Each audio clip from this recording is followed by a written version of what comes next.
കർണാടക വനത്തിൽ നിന്നാണ് നമ്മുടെ ഭാഗത്തേക്ക് ആനകളും മറ്റ് വന്യമൃഗങ്ങളും ഇറങ്ങുന്നത്. അപ്പോൾ ഏറ്റവും വലിയ പ്രശ്നം എന്ന് പറയുന്നത് വന്യജീവികൾ നാട്ടിലേക്ക് ഇറങ്ങുന്നു എന്ന ഒരു പ്രശ്നമാണല്ലേ. സോ നമ്മൾ സാധാരണ പറയാറുണ്ട് ഈ ജീവികൾക്ക് എന്തുകൊണ്ടാണ് നാട്ടിലേക്ക് ഇറങ്ങി വരുന്നത് എന്നുള്ള കാര്യം. അപ്പോൾ നമുക്കറിയാം, സാറ് നമ്മൾ പറഞ്ഞു കഴിഞ്ഞു, നമ്മുടെ കൂടെ കുറച്ച് സമയമായിട്ട് സാറുണ്ട്. അപ്പോൾ ഇവർ പറഞ്ഞു കഴിഞ്ഞു വന്യജീവികൾക്ക് വേണ്ടുന്ന ആവാസ വ്യവസ്ഥ എവിടെ ഉണ്ടെങ്കിലും അവർക്ക് വേണ്ടുന്ന കൃത്യമായിട്ടുള്ള ഭക്ഷണം കിട്ടുന്നില്ല എന്നുള്ള പറയുന്ന ഒരു കാര്യമാണ് നമുക്ക് മനസ്സിലാക്കാൻ വേണ്ടി സാധിക്കുന്നത്. കണ്ണൂർക്കാർക്ക് ആറളത്തിൻ്റെ വാർത്തകളൊക്കെ കാണാം, പക്ഷേ അതേ സമയത്ത് എല്ലാ സ്ഥലങ്ങളിലും ഇത്തരം പ്രശ്നങ്ങളുണ്ടല്ലേ.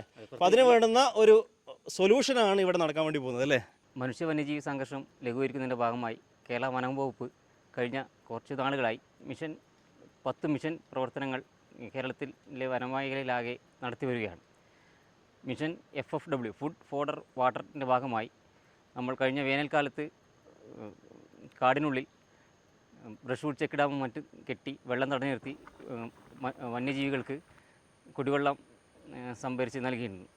ഈ മഴക്കാലത്ത് കാടിനുള്ളിൽ ഫലവൃക്ഷ തൈകൾ നട്ടുപിടിപ്പിക്കുക എന്ന ലക്ഷ്യത്തോടു കൂടി വിത്തൂട്ട് എന്ന പരിപാടി കഴിഞ്ഞ ജൂൺ 15 മുതൽ ആഗസ്റ്റ് 15 വരെ 2 മാസ കാലയളവിൽ കേരളത്തിലെമ്പാടും നടത്തി വരികയാണ്. അതിൻ്റെ ഭാഗമായി തളിപ്പറമ്പ് റേഞ്ച് കാരാമരത്ത് സെക്ഷൻ്റെ കീഴിലെ ചെറുപുഴ ബീറ്റിൽപ്പെട്ട ഈ കൊട്ടത്തലച്ചി മേഖലയിൽ നമ്മൾ ഇന്ന് വിത്തൂട്ട് പരിപാടി ഉണ്ടകളാക്കി മണ്ണിലേക്ക് നിക്ഷേപിക്കുന്ന ഇതാണ് ഈ വിത്തൂട്ട് പരിപാടി.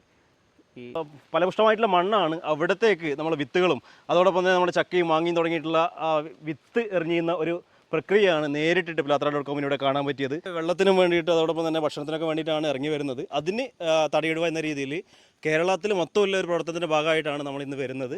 അപ്പോൾ ഇവരുടെ വലിയ പ്രവർത്തനത്തിന് എല്ലാവിധ അഭിനന്ദനങ്ങളും പിലാത്തറ.com നേരുകയാണ്. നന്ദി, നമസ്കാരം.